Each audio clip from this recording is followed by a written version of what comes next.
বছর শেষের পথে এবং বাংলাদেশের ফুটবলে ঝাঁকে ঝাঁকে প্রবাসী ফুটবলার আসছেন।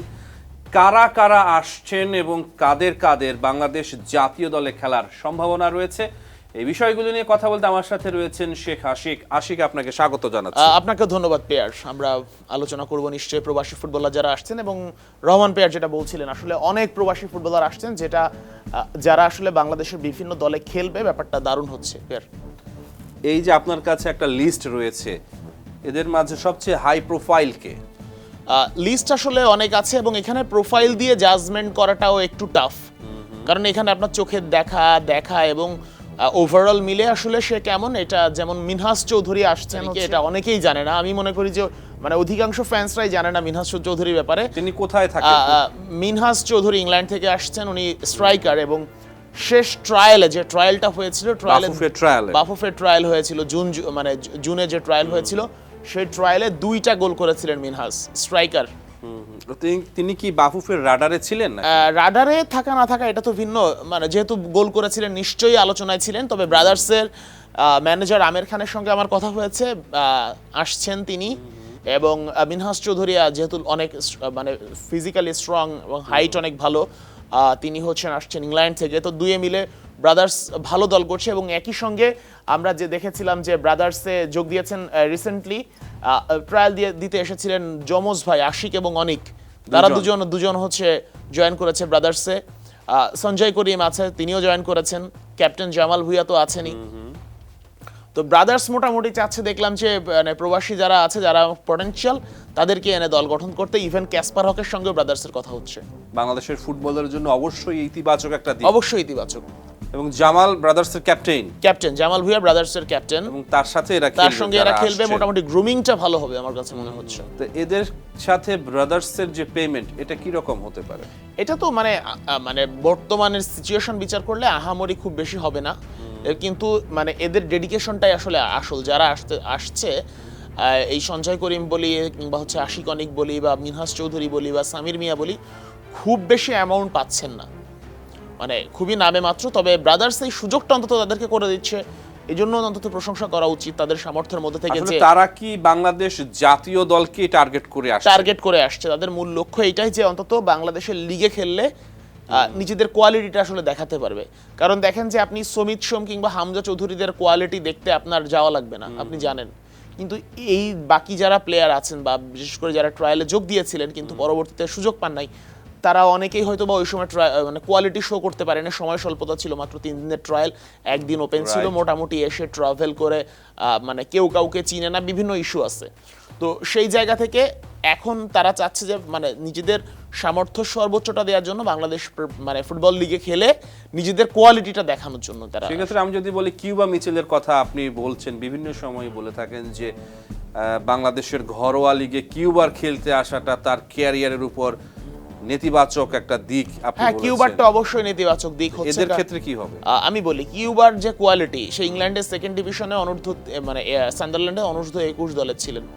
তার লিগ অনুযায়ী বা প্রোফাইল অনুযায়ী বোঝা যায় যে মানে সে কোন ধরনের বা কোন ধাঁচের প্লেয়ার। কিন্তু আমি মিনহাস চৌধুরীকে আমি যা দেখেছি, ট্রায়ালেই দেখেছি, 2টা গোল করেছে, আমার কাছে ভালো লেগেছে। কিন্তু তার খেলা কিন্তু আমি আগে পরে দেখা হয়নি, এরপরে আর দেখেন। মানে স্বাভাবিক, মানে এইভাবেই তো হয়। ইভেন আপনি যদি ধরেন যে আমরা সামির মিয়ার কথা বলতে পারি, তাকেও আমরা ট্রায়ালে দেখেছি, ভালো স্পিড আছে। কোন পজিশনে খেলেন সামির মিয়া? উইং এ খেলে থাকেন, লেফট না রাইট? দুই উইং এ খেলতে পারেন। তো সামির মিয়া এই জায়গা থেকে আসলে মানে এই সব লিগের খেলা তো আসলে ওইভাবে দেখার সুযোগটা হয় না, ফুটেজ পাওয়া যায় না, আরো বিভিন্ন ঝামেলা আছে।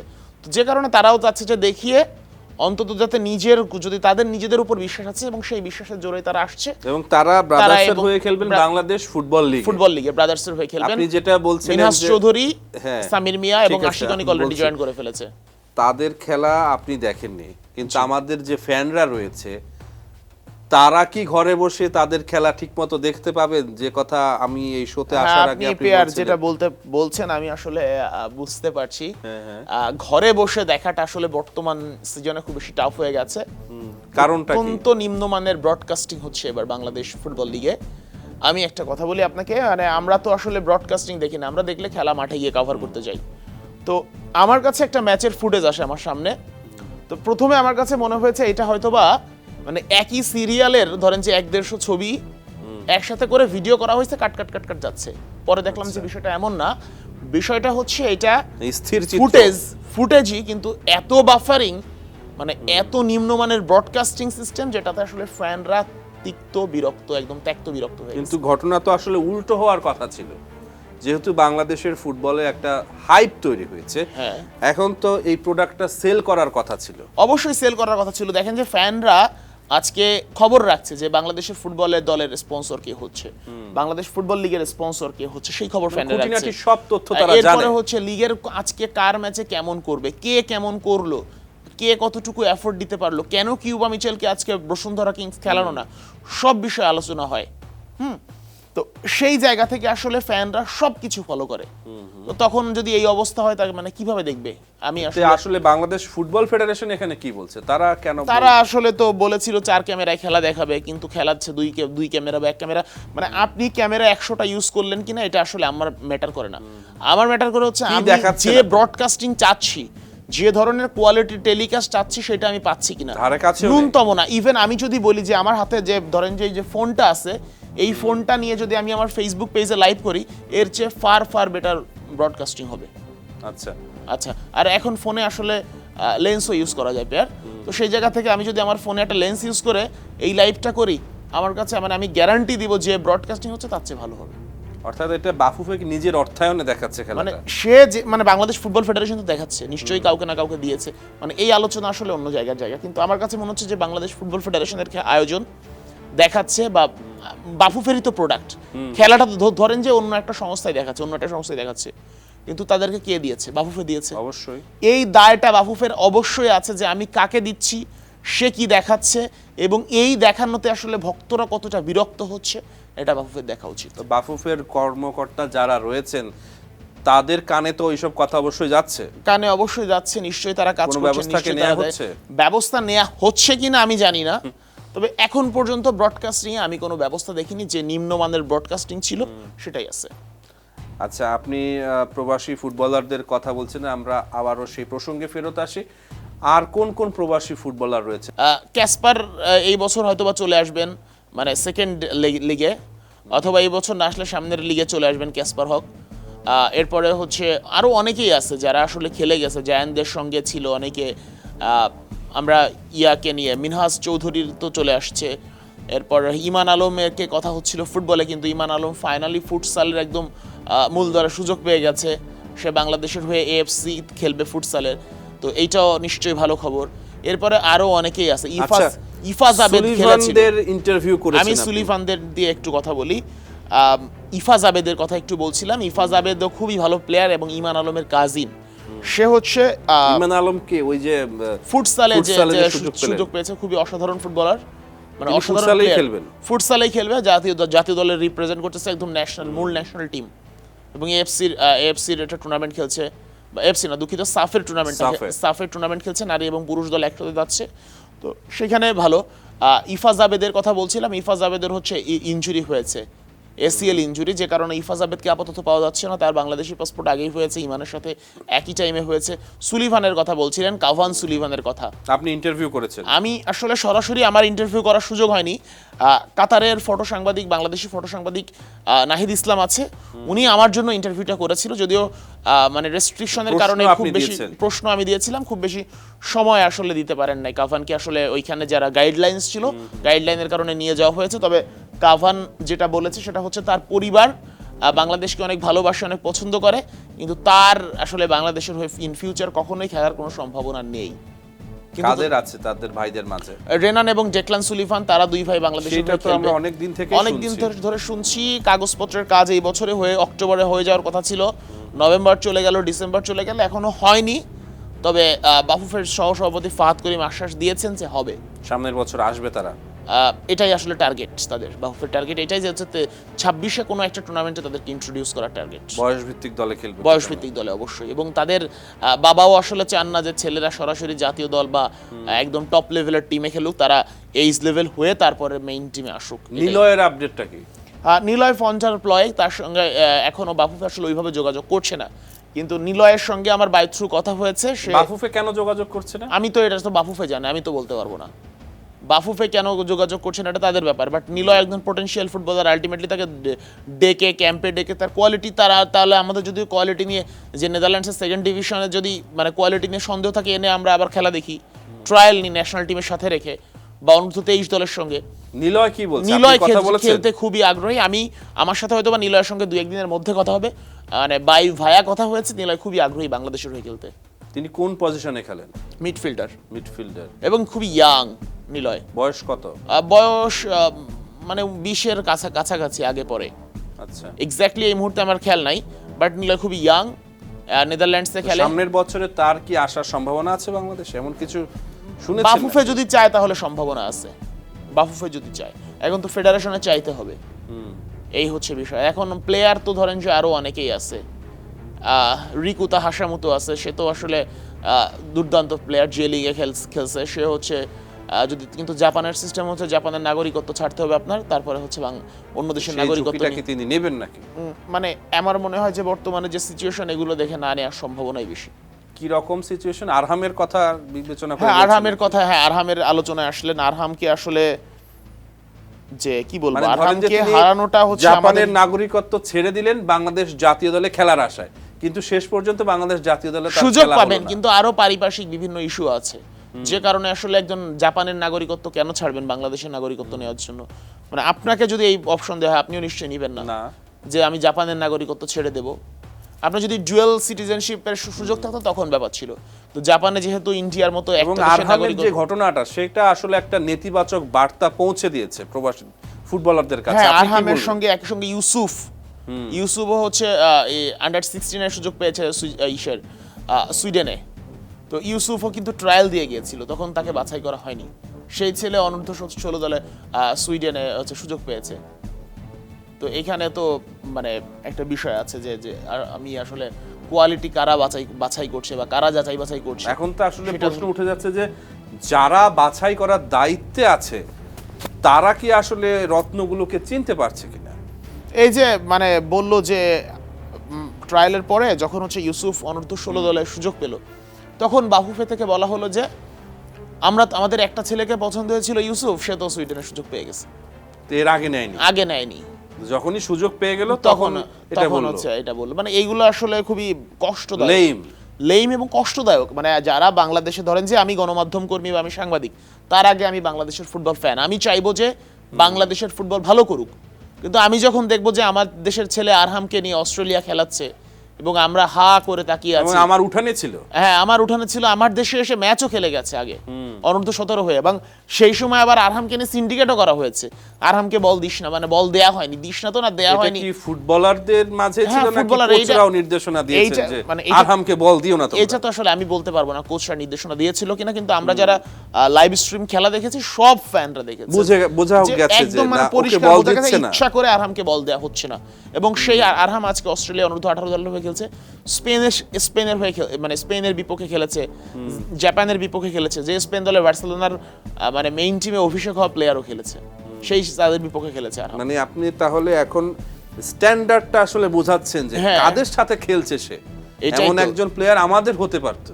হ্যাঁ আমাদের হয়ে, আমাদেরই তো প্লেয়ার, যে লাল সবুজ জার্সি গায়ে বাংলাদেশের হয়ে মাঠে নেমেছে, সে আরহাম আজকে অস্ট্রেলিয়ার হয়ে খেলছে। মানে এর চেয়ে কষ্ট দুঃখজনক আর একটা কিছু ঘটনা হতে পারে না। হাসিমুতু রিকোতা, তিনিও আসলে একই সংখ্যায় রয়েছেন যে তার সাথে এমনটা হতেই পারে। মানে জাতীয় দলে খেলা না তো তাদের প্রপার রেসপেক্ট, প্রপার মানে ট্রিটমেন্ট দিয়ে আনা, আরো বিভিন্ন ইস্যু আছে। তো এই জায়গা থেকে এখন যদি বলা হতো যে মানে যেহেতু ওর মানে রিকুতার ব্যাপারটা একটু টাফ, কারণ সে হচ্ছে জাপানে, আপনার কখনোই হামজা চৌধুরী বা সমিত সম কানাডার ইংল্যান্ডের নাগরিকত্ব ছেড়ে দিয়ে এসে বাংলাদেশে খেলতো না কখনোই। তার ঘটনাটা হচ্ছে ডিফারেন্ট, তার তো নাগরিকত্ব ছাড়তেই হবে। আচ্ছা, এই ব্যাপারটা একটু টাফ। আচ্ছা, বাংলাদেশ ফুটবল ফেডারেশন এখন কি শতভাগ পেশাদারিত্ব সেখানে রয়েছে কিনা? শতভাগ পেশাদারিত্ব বলতে আসলে আপনি কি বোঝাচ্ছেন আমাকে একটু বলেন। সবকিছু সিস্টেমেটিক্যালি চলছে কিনা, মানে এইটা তো আসলে মানে আমি যদি এত বিষয়ে নিয়ে আলাপ করতে পারি, তো সেইখানে আসলে পেশাদারিত্ব আপনি যেটা বলছেন সব দিকে ঠিকঠাক শতভাগ ফিটফাট, এটা তো আসলে বলার সুযোগ একদমই নেই। মানে মডারেট পর্যায়ে যেখানে নাই সেখানে আমি শতভাগ মানে এই প্রশ্ন করাটাই আসলে বিলাসিতা, মানে আমার কাছে যেটা মনে হয়। তবে ভালো হওয়া উচিত, মানে আমরা যদি ফুটবলের ভালো চাই, আমরা যদি চাই যে বাংলাদেশের ফুটবল এগিয়ে যাক, সেইখানে আসলে ভালো হওয়া উচিত। তবে দেখেন যে এখনো হাভিয়ের কাবরেরাকে নিয়ে কথা হচ্ছে না। হাভিয়ের কাবরেরাকে কবে সরাবে, আদৌ তার সাথে কন্ট্রাক্ট রিনিউ করে ফেলে কিনা তারও নিশ্চয়তা দেওয়া যাচ্ছে না। কোনো বলা যাচ্ছে না, বলা যে যাচ্ছে হঠাৎ না। করে ঘোষণা দিয়ে দিল যে কাবরেরাই কোচ থাকছে, এমন কিছু হতে পারে। হতেই পারে, মানে আমি তো এখানে গ্যারান্টি পাচ্ছি না যে কাবরেরাকে সরাচ্ছে। তো এই ধরনের বিভিন্ন ইস্যু আসলে আছে। এমনিতে ফেডারেশনে কি এই ধরনের আলাপ কি চলছে কিনা, নতুন কোচ খোঁজা হচ্ছে এমন কিছু? ধরেন যে একজন ভাইস প্রেসিডেন্টের সঙ্গে আমার দেখা হয়েছে, সে বলল যে এটাই কাবরেরার শেষ ম্যাচ, মার্চেরটা এই আসছে মার্চে বলে দিল। আবার সিঙ্গাপুরের এগেইনস্টে ধরেন যে খেলাটা হবে। আরেকজন ভাইস প্রেসিডেন্ট আরো 3 ম্যাচ আগে বলেছে এটাই কাবরেরার শেষ ম্যাচ।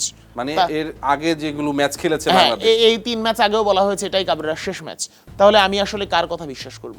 শেষ চলছে কিন্তু শেষ হচ্ছে না। শেষ হয়ে হচ্ছে না শেষ। এই হচ্ছে মানে রবীন্দ্রনাথের ছোট গল্পের মতো আর কি, কাবরেরার অধ্যায় বাংলাদেশে। তো এই হচ্ছে সিচুয়েশন। তো বাফুফে থেকে আরেকটা জিনিস বলেছেন ফাহাদ করিম, সেটা হচ্ছে একটা কমিটি গঠন করা হবে, নতুন কমিটি। কি ধরনের কমিটি, তাদের কাজ কি হবে? যে কমিটির কাজ হবে হচ্ছে ফরেন প্লে, মানে বিদেশের মাটিতে থাকা বাংলাদেশি বংশোদ্ভূত প্লেয়ারদের সঙ্গে যোগাযোগ করা। তারা খুঁজে বের তাদের করবে। কাজ খুঁজে তো আসলে ফ্যানরাই দেয়, খুঁজে তারা আসলে কি করে? খুঁজে আসলে বাফুফে কখনোই দেয় না, এবং প্রাথমিক যোগাযোগটাও ফ্যান বা এজেন্টরা করে। ফ্যানরাই জোগাড় করে দেয়, হ্যাঁ, এই ফ্যানরাই দেখেন যে আজকে যোগসূত্রটা তৈরি করে দেয়। কিউবা মিচেলের আশা, কিউবা মিচেলের সঙ্গে যোগাযোগ করেছে কনফিডেন্স স্পোর্টস। ট্রেভর ইসলামের সঙ্গে যোগাযোগ কনফিডেন্স স্পোর্টসের। তো এইভাবে হচ্ছে মানে প্লেয়ার যারা আসে তাদের সঙ্গে যোগাযোগ করে। এই যে সমিত সোমের সঙ্গেও যোগাযোগ ছিল কনফিডেন্স স্পোর্টস। আলাদা একটা উইং থাকার কথা, হ্যাঁ, সেই উইংটাই তৈরি হচ্ছে। প্রবাসী ফুটবলারদের মানে নিয়ে কাজ করবে। ফাহাদ করিম এটা আমাকে বলেছেন যে একটা নতুন উইং তৈরি হচ্ছে, যাদের কাজই থাকবে শুধুমাত্র প্রবাসী ফুটবলারদের সঙ্গে যোগাযোগ রাখা, কার কি ডিমান্ড, কাকে কিভাবে কত দ্রুত আনা যায়, সে আসলে কতটা কোয়ালিফাইড, এসব বিষয়ে আলাপ এবং করা। তাদেরকে যারা পরখ করবে, সেই সব কোচ, তারা আসলে তাদের কাজটা ঠিক মতো করছে কিনা সেটা কে দেখবে? মানে এটা আসলে ডিফিকাল্ট বলা।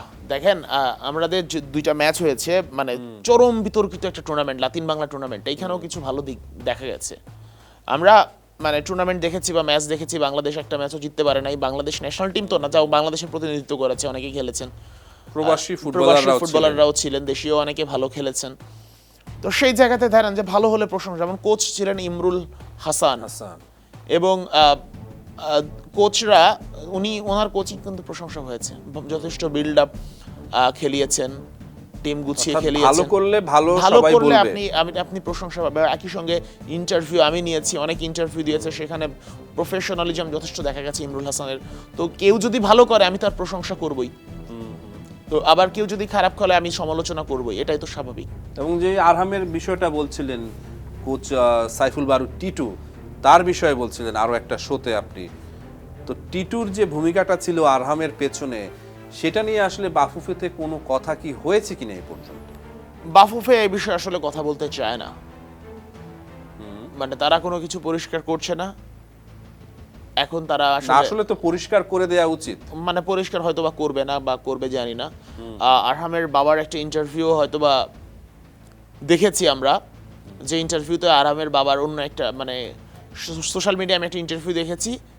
তো এরপরে হচ্ছে তারা মোটামুটি বাংলাদেশ, সেখানে কি বলেছেন তিনি বলেছেন যে বাকিটা আসলে আরহামের উপর ডিপেন্ড করছে, সে যেটা চায় সেটাই হবে। এবং মানে পরবর্তীতে আসলে এই যে মানে এইখানেও আরহামেদের মানে শুধুমাত্র যে আপনার ফুটবল ফেডারেশন থেকে তিক্ত তাও না, এখানেও আরহামের বাবা আরো কিছু বিষয় নিয়েও তিক্ত হয়েছে। কি ধরনের বিষয়?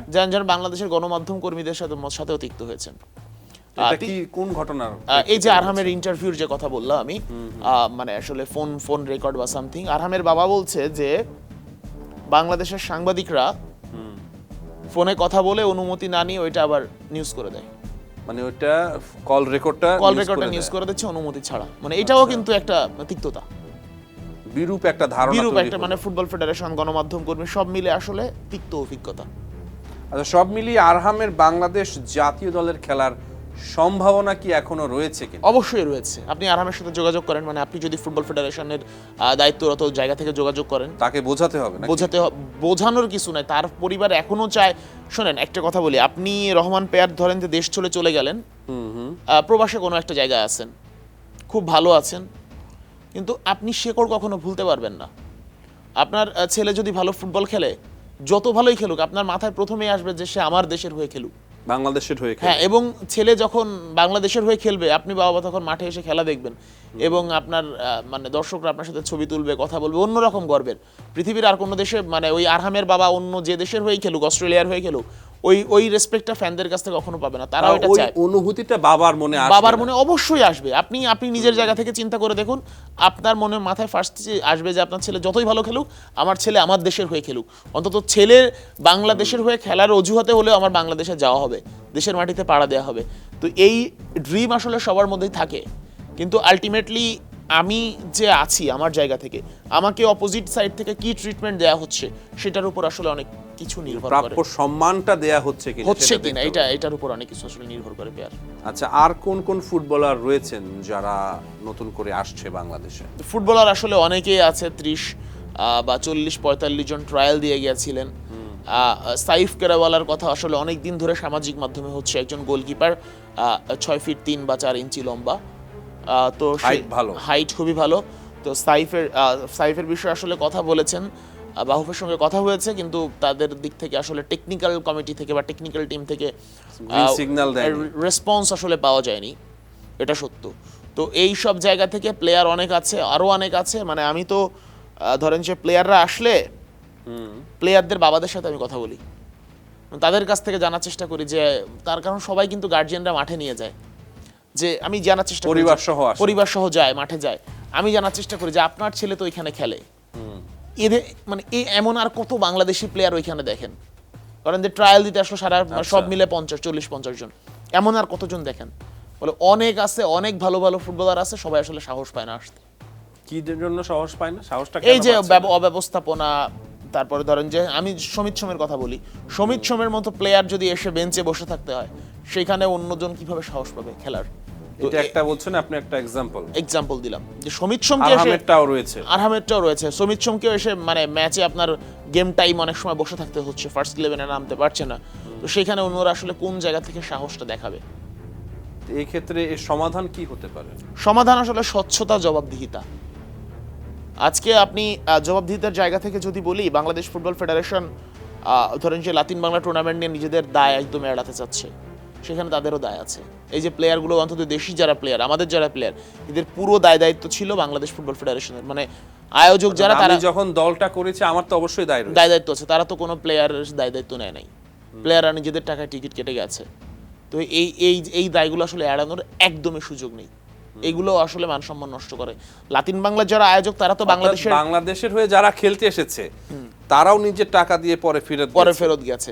ব্রাজিল আর্জেন্টিনার পূর্ণ দায়িত্ব ছিল, মানে যোগাযোগ থেকে শুরু করে অর্থায়ন সবকিছু দেবে আয়োজকরা, কিন্তু বাংলাদেশের অর্থায়নটা হয়তো বা আয়োজকরাই দিবে, কিন্তু যোগাযোগ, কমিউনিকেশন সবকিছু বাংলাদেশ ফুটবল ফেডারেশনের সঙ্গে। তারা এই সুযোগটা মানে এই ফেভারটা তারা চেয়েছিল এবং তাদেরকে বাহুফে দিয়েছিল। তাহলে বিষয়টা এমন হয়ে গেল, ভবিষ্যতে যদি এমন অন্য কোনো টুর্নামেন্ট হয়, তখন তো ফুটবলাররা আসতে চাইবে না, এটা খুবই নরমাল বিষয়। ফুটবলাররা অত্যন্ত আসলে শকড হয়েছে, কিন্তু যদি তারা বলতে চাইবে না বা বলবে না, কারণ তাদের তো বাংলাদেশের হয়ে খেলার ইচ্ছা আছে, মনের কোণে ইচ্ছাটা রয়ে গেছে, ইচ্ছা আছে, এবং একই সঙ্গে কষ্ট নিয়ে তারা গেছে, এটা বলতে পারি। আশিক, আপনাকে অসংখ্য ধন্যবাদ। আপনাকে ধন্যবাদ পিয়াস। নতুন বছরে বাংলাদেশের ফুটবল নতুন উচ্চতায় পৌঁছে যাবে আশা করছেন ফ্যানরা, এবং নতুন বছরে আরও প্রবাসী ফুটবলার বাংলাদেশ জাতীয় ফুটবল দলে যুক্ত হবেন, এবং এমন কোনো পরিস্থিতি তৈরি হবে না যার কারণে আরহামের মতো ফুটবলারকে আমাদের হারাতে হয়। Rahman pair, star news.